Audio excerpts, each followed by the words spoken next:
Bonjour à tous, bienvenue sur le plateau de l'interview à la une, la nouvelle émission de la rédaction de Nice Matin en partenariat avec Radio Émotion, une émission que vous pouvez suivre et revoir sur les réseaux sociaux et les sites internet de Radio Émotion et Nice Matin.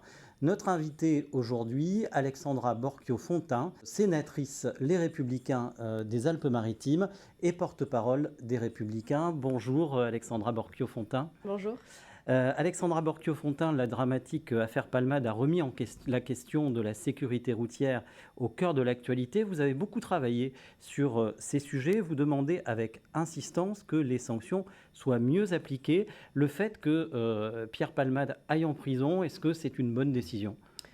Alors, je n'ai pas à commenter en tout cas une décision de justice. J'ai voulu faire des travaux en fait dès l'automne dernier suite à un cas dans ma commune d'Antibes, puisqu'un mineur s'est fait renverser par un chauffard qui était alcoolisé et sous l'emprise de drogue, et cette pauvre victime de 17 ans est donc décédée. L'auteur des faits a fait de la détention provisoire et a été libéré au bout de 70 jours, ce qui est une double peine pour les familles, parce qu'en plus du drame que constitue la perte d'un enfant, on sait que l'auteur, le meurtrier de cet acte, est en pleine liberté. Donc j'ai souhaité travailler avec un collègue à moi, sénateur, sur une proposition de loi que nous avons déposée le 31 octobre, co-signée par de nombreux parlementaires, pour justement demander deux choses. D'abord, qu'il n'y ait pas d'aménagement de peine quand il y a une condamnation de prison ferme, c'est-à-dire qu'un auteur d'un homicide routier qui est condamné à de la prison puisse faire ces 6 mois. Donc si je le dis, c'est que dans de nombreux cas, avec toutes les aménagements de peine et les remises de peine, ça arrive comme dans le cas de la Somme de mon collègue, où l'auteur des faits n'a jamais fait un jour de prison. Et puis, bien sûr, on demande l'effectivité des peines. Aujourd'hui, un auteur qui commet en tout cas un homicide routier, c'est 5 ans de prison et 7 et 10 ans avec des circonstances aggravantes que sont l'alcool et la drogue. Donc, je crois aujourd'hui qu'il faut véritablement aborder ce sujet. Le ministre de l'Intérieur a fait justement des annonces et a réagi peut-être avec un peu trop d'émotion à l'affaire Palmade en voulant prendre des nouvelles mesures.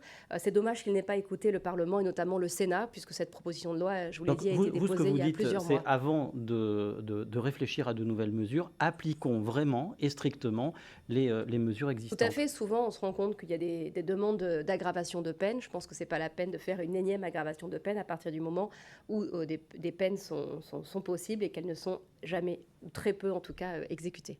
La drogue est responsable de près de 10% des accidents mortels.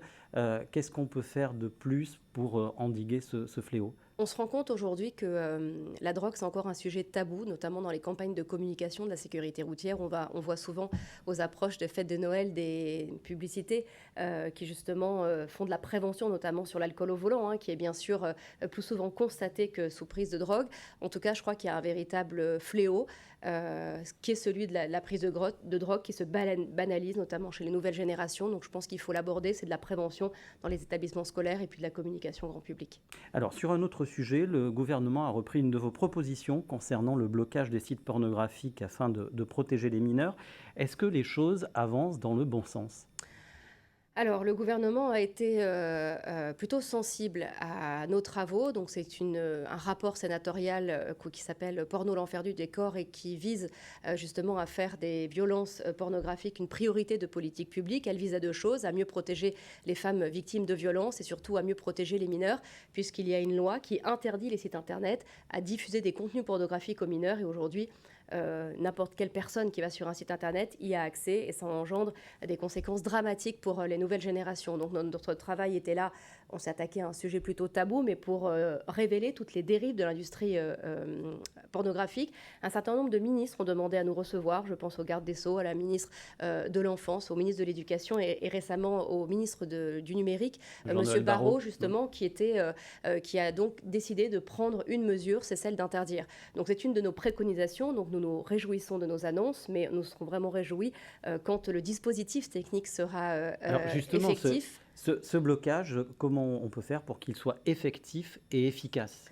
Nous avons travaillé, nous avons fait un constat et des recommandations que nous avons soumis au gouvernement. C'est à l'exécutif maintenant d'exécuter cette mesure et de la mettre en place. En tout cas, dans un territoire comme les Alpes-Maritimes où nous avons la plus grande technopole européenne, je pense que ce genre de dispositif d'analyse faciale, qui n'est pas de la reconnaissance faciale ou tout autre dispositif qui peut contester la majorité avec, évidemment, je le rappelle, un principe de double anonymat est tout à fait possible à notre ère. Donc voilà, maintenant on attend que le gouvernement passe aux actes et pour enfin pouvoir protéger nos enfants. Cette semaine, 3 associations ont décidé d'attaquer l'État pour faire respecter la loi qui prévoit 3 séances par an d'éducation à la sexualité de l'école au lycée. Elles ont raison, ces associations? Alors elles ont raison sur le fond de dénoncer auprès de l'Éducation nationale que ces obligations d'éducation à la vie sexuelle ne soient pas dispensées aujourd'hui. Que dans la réalité, elles le sont très peu. Elles le sont très peu. Alors je comprends que les programmes sont de plus en plus chargés. Il faut savoir qu'on demande aussi beaucoup à l'Éducation nationale de former les enfants sur un tas de sujets. On parle évidemment beaucoup d'enfance, de drogue, d'environnement, mais je crois que c'est un sujet qui est très important parce qu'il y a une véritable banalisation vraiment de la marchandisation du corps. Dans le cadre de notre rapport sur la pornographie, nous avons fait un déplacement dans un collège où nous avons rencontré des collégiennes qui ont complètement banalisé le sujet, qui n'étaient absolument pas choquées de se mettre en photo dans des tenues dénudées sur les réseaux sociaux. Alors, ce n'est pas encore de la pornographie, mais ça peut le devenir. Vous avez été surprise quand vous avez fait ces J'ai été visites? surprise de voir cette banalisation. Alors, je suis aussi mère de famille d'adolescents avec qui j'échange beaucoup et je me rends compte que, justement, c'est un sujet qui se banalise de plus en plus. Donc, nous, pouvoir public, c'est notre rôle d'alerter le gouvernement, d'alerter le public, d'alerter les parents aussi, parce que certains ne sont pas connectés aux réseaux sociaux, ils n'ont pas connaissance de certaines photos qui peuvent être publiées par leurs propres enfants. Donc je crois que c'est un travail pédagogique très important. Les associations ont porté plainte contre l'Éducation nationale. Je disais, sur le fond, je suis d'accord avec ce combat de le dénoncer. Sur la forme, j'ai préféré la voie de la diplomatie en alertant, en travaillant et en faisant ces préconisations au gouvernement. Vous estimez que ce n'est pas forcément la solution la plus efficace pour avancer? Elles sont dans le rôle, je suis dans le mien. Vous faites partie de la commission d'enquête du Sénat chargée de travailler sur le sujet de la pénurie de médicaments. Pourquoi cette commission? Est-ce que vous pouvez nous dire quelle est la situation aujourd'hui en matière de pénurie de médicaments? Alors je crois que de nombreux Français se sont rendus compte depuis ces dernières années, et en particulier cet hiver, qu'il y avait une pénurie de médicaments, puisque 3000 molécules ont fait défaut cet hiver. Ce sont essentiellement des médicaments, on va dire, pédiatriques, notamment l'amoxicilline et le paracétamol, ces 2 molécules justement administrées souvent aux enfants. La situation est telle qu'il y a eu une forte demande. Il faut savoir aujourd'hui que les laboratoires ont délocalisé leur production en Asie, notamment en Chine et en Inde.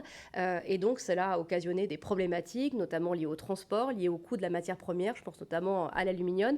Et puis, il y a eu une augmentation de ces demandes de médicaments, puisque vous savez que cet hiver, il y a eu le retour en force cette année de tous les virus de l'hiver, et puis aussi beaucoup de cas de bronchiolite. Donc, une forte demande et une production qui s'était ralentie, puisqu'il y avait moins de personnes malades pendant la crise sanitaire.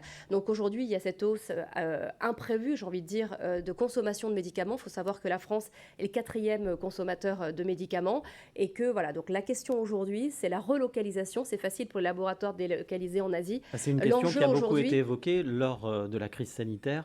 Tout à fait, de cette souveraineté sanitaire. Et sur laquelle on a finalement peu avancé depuis. Alors on a peu avancé, mais je crois qu'aujourd'hui la pénurie de médicaments est un réel problème, puisque chaque Français aujourd'hui s'en rend compte. Il faut savoir que parfois il y a des médicaments de substitution, mais parfois il n'y en a pas. La Ligue contre le cancer a révélé assez récemment que 75% des soignants ont reconnu qu'il y avait des malades qui forcément ne se sont pas assez battus sur la maladie, justement à cause des médicaments anticancéreux qui faisaient défaut.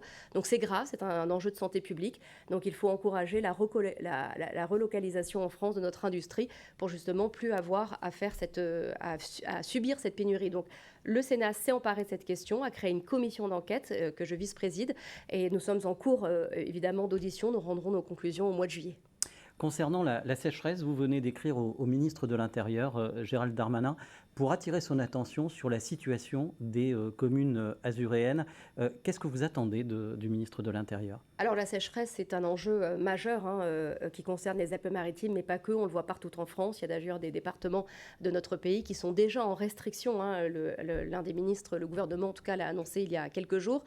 La situation, c'était celle dans les Alpes-Maritimes de l'été 2022, qui était un été record. Depuis 1900, on n'avait pas eu des températures aussi chaudes, plus de 2% 10% par rapport aux normales saisonnières. Donc les maires ont demandé une reconnaissance d'état de catastrophe naturelle afin que leurs administrés, c'est-à-dire les habitants des Alpes-Maritimes, puissent être indemnisés. Cette commission aura lieu au ministère de l'Intérieur à la fin du premier semestre, donc probablement au mois de juin 2023. Donc je suis ce dossier parce que j'ai été alertée par les maires dès leur dépôt de candidature et j'ai souhaité alerter le gouvernement pour justement qu'il puisse se saisir de cette problématique dans notre territoire. Et puis c'est l'occasion aussi plus globalement d'avoir un regard pour essayer d'anticiper.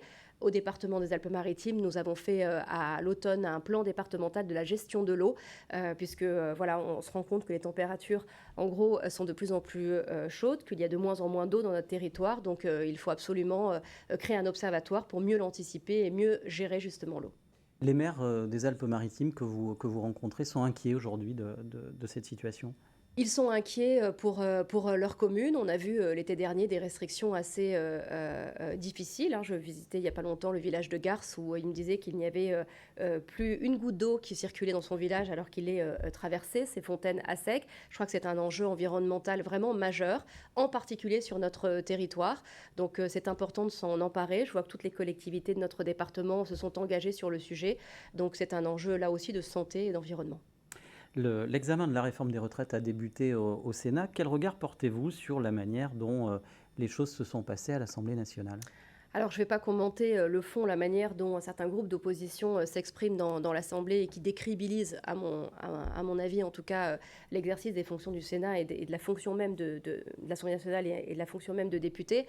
Nous espérons au Sénat justement replacer un peu de responsabilité, de sérieux dans l'échange et dans les débats que nous aurons avec le gouvernement davantage sur le et fond dans de la l'opposition. réforme. Oui, voilà, nous avons une position de toute façon qui est assez différente dans nos travaux. Le texte vient de démarrer hier. Il sera étudié pendant à peu près une dizaine de jours. Donc nous allons à notre tour au Sénat apporter des modifications, c'est-à-dire amender le texte. Il y a des améliorations à faire, des inégalités à réduire. Je pense notamment aux mères de famille qui ont été un peu oubliées dans cette réforme. Je pense aussi à la fraude. On se rend compte aujourd'hui qu'il y a des pensions de retraite qui sont versées à des étrangers décédés. Donc nous allons essayer en tout cas de travailler pour le bien commun et d'essayer de rectifier les inégalités de ce texte. Vous-même, quels sont les points sur lesquels vous avez envie d'insister, vous avez envie d'obtenir des avancées avec les autres sénateurs républicains ? Alors, vous connaissez mon combat en faveur de l'égalité femmes-hommes et du droit des femmes. Donc, c'est une question à laquelle j'ai été tout de suite alertée quand j'ai découvert le texte sur les retraites. J'avais d'ailleurs écrit au tout début de l'année, début janvier, au gouvernement, un courrier pour lui demander d'essayer de réduire les inégalités. Je suis surprise d'ailleurs que dans ce texte, dans cette réforme des retraites, ce texte porté par le gouvernement, les mères de famille ont été oubliées. Plus globalement, il n'y a pas de politique visant à soutenir aussi la natalité. Donc c'est une réforme que nous voterons, une réforme responsable, parce qu'il y a une équation, il y a une équation aujourd'hui qui fait que on est obligé de réformer les retraites, c'est-à-dire de travailler plus. On peut regarder nos voisins européens, nous sommes ceux qui travaillons le moins, donc elle est courageuse, je sais qu'elle est impopulaire, mais elle est nécessaire parce que nous sommes un parti responsable. Et contrairement aux députés républicains, les sénateurs républicains sont plutôt alignés sur la question. Alors, nous, on est alignés sur la question des retraites, mais les députés aussi, puisque notre famille politique, les Républicains, avait toujours demandé à ce que la réforme des retraites puisse avoir lieu. Ça fait un certain nombre d'années qu'on le demande par amendement dans le projet de loi sur la sécurité sociale. Donc, c'est un sujet que notre famille politique porte. On a apporté des améliorations. Nos députés, les Républicains, ont réussi à obtenir un minimum de retraite, à augmenter les pensions aussi. Donc, nous allons de nouveau apporter les dernières rectifications, les dernières améliorations pour que ce texte puisse correspondre un maximum à ce que nous portons depuis un certain nombre d'années. Les débuts d'Éric Ciotti à la présidence des Républicains, Éric Ciotti dont vous êtes proche, ses débuts ne sont pas de tout repos. Est-ce qu'il a eu raison d'écarter Aurélien Pradié de la vice-présidence du parti ? Je crois que dans une communauté, quelle qu'elle soit, que ce soit dans une entreprise, dans une association, lorsqu'on est contre tout le temps, ça commence à devenir pénible. Et je trouve que son acte a été, à Éric Ciotti, plutôt courageux de raccompagner Aurélien Pradié, de lui demander non pas de quitter notre famille politique, mais de se désengager de ses responsabilités. Je vous rappelle qu'Aurélien Pradié, qui est député du Lot, avait été nommé vice-président du parti. Et quand on est contre tout le temps, à un moment donné, on n'a plus sa place. Donc soit lui a le courage de se retirer, parce qu'il ne s'estime plus être dans une communauté à laquelle il appartient et au partage des valeurs, ou alors il y a un chef, Éric Ciotti, qui prend la responsabilité, qui a le courage de le raccompagner. Ce n'est pas une décision unique. Dans cette équipe dirigeante, nous sommes à peu près une soixantaine. C'était un constat partagé par l'ensemble justement des cadres de notre famille politique qui ont condamné les agissements d'un député qui se faisait applaudir par l'opposition, notamment par LFI lorsqu'il défendait ses amendements et qui en plus en était fier. Donc il reste dans notre famille politique, mais plus à des responsabilités à nos côtés. Alors, vous faites partie des porte-parole des Républicains. Quelles sont les conditions pour que le parti puisse rebondir ? Alors, nous allons organiser avant la fin de l'été des états généraux, justement, de notre famille politique. Ce sera l'occasion de se rassembler, militants, parlementaires, tous ceux qui veulent œuvrer dans cette maison commune, pour mettre à plat nos sujets sans tabou et révéler bien, les positions que nous voulons porter. L'objectif de notre famille politique, bien sûr, c'est l'élection présidentielle, c'est de revenir au pouvoir, parce que c'est l'élection maire. Alors, on se console avec le fait qu'on remporte l'ensemble des élections locales, et c'est une fierté. Et c'est une bonne chose, mais bien sûr l'objectif, mais il y aura d'abord le passage aux élections européennes, mais cet objectif des élections présidentielles. Donc tout le monde est au travail, dans la responsabilité, justement pour aller de l'avant et puis reconstruire notre parti qui a été affaibli, mais qui est aujourd'hui composé d'hommes et de femmes engagés avec des sensibilités et toutes les sensibilités justement de notre famille politique. On a souvent taclé Éric Ciotti de clivant. Je pense que c'est l'homme politique, bien au contraire, le plus rassembleur. J'ai assisté à une réunion mercredi matin au siège. Il y avait Nadine Morano assise à côté de Jean Leonetti. Je crois qu'ils appartiennent à la même famille politique avec des sensibilités différentes. Donc pour revenir sur l'exclusion d'Aurélien Pradié, ça n'a rien à voir avec le fait qu'il ait des avis divergents. Il y a aussi de la forme et une façon de faire. Donc voilà, on a toujours rassemblé diverses sensibilités, mais toujours tout cela s'est fait avec un esprit commun et surtout un esprit du collectif. Lors de la campagne pour la présidence de LR, Éric Ciotti a annoncé la couleur. Pour lui, le candidat à la présidentielle, ça doit être Laurent Wauquiez. Est-ce que c'est votre choix aussi ?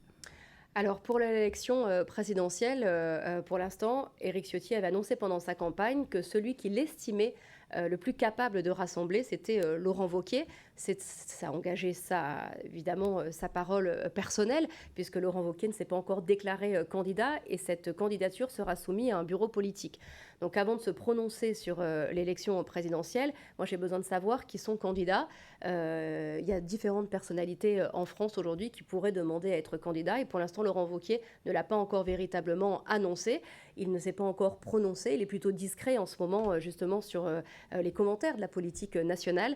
Donc je crois que quand viendra ce moment de choisir un candidat, je prendrai mes responsabilités, mais c'est difficile de se décider à l'avance, étant donné que pour l'instant, personne n'a déclaré officiellement sa candidature. Et surtout, au-delà de déclarer sa candidature, personne n'a fait son projet pour la France. Donc je pense qu'il y a un certain nombre d'étapes encore à attendre avant de prendre sa décision. Alors vous êtes la présidente du comité régional du tourisme Côte d'Azur. 2023, c'est pour le moment une bonne année. Alors déjà, l'été 2022 était record. Bien sûr, après cette pandémie, nous avons enregistré des chiffres plutôt exceptionnels. Donc c'était une bonne nouvelle. Maintenant, vous savez que l'objectif du comité régional du tourisme de la Côte d'Azur, c'est de lisser cette fréquentation pour que le tourisme puisse vivre tout au long de l'année. On a entendu le bilan de grands événements d'hiver internationaux sur la Côte d'Azur. Je pense à la fête du citron, au carnaval de Nice ou encore à la fête du mimosa qui ont enregistré là aussi de bons chiffres d'un tourisme hivernal, et puis plus globalement un taux d'hébergement aussi qui a bien fonctionné. Dans notre stratégie justement de désaisonnaliser, c'est-à-dire d'avoir du monde tout au long de l'année, mais pas que sur le littoral, sur le moyen et sur le rond pays, était vraiment un objectif. C'est une bonne nouvelle pour notre destination. Je reviens du salon de l'agriculture où notre CRT avait un stand avec celui du département des Alpes-Maritimes, et nous allons aussi nous lancer dans l'agritourisme. Je crois qu'aujourd'hui, ce sont des nouveaux modes de consommation de nos visiteurs, de vouloir se rapprocher des territoires, du terroir, de l'agriculture et plus globalement de l'environnement. Alors, nous n'avons pas tout à construire parce qu'en fait, nous avons déjà tout. Nous avons beaucoup d'agriculture, je pense notamment au parfum, bien sûr, de Grasse, mais à tous les savoir-faire locaux, des hébergements aussi. Donc, nous allons faire ce travail de recensement pour véritablement, comme a su très bien le faire nos voisins italiens du Piémont, faire de la Côte d'Azur une destination agritourisme. Alors, une question un petit peu plus personnelle pour terminer. Avant de vous consacrer pleinement à la politique, vous étiez journaliste. Est-ce que ce métier vous manque un peu, beaucoup, pas du tout, et particulièrement dans ces moments quand vous vous retrouvez sur un plateau ? Alors c'est vrai que c'est toujours perturbant de se dire qu'il y a quelques années et peut-être plus tard, j'y reviendrai, que j'étais de l'autre côté. Donc ça me permet justement, en faisant souvent des interviews, de conserver le métier que je faisais avant et de revoir aussi parfois d'anciens collègues. Donc je ne regrette pas aujourd'hui de m'être investie dans la politique. C'est un choix que j'ai fait en pleine conscience, que j'assume et dans lequel je m'épanouis énormément.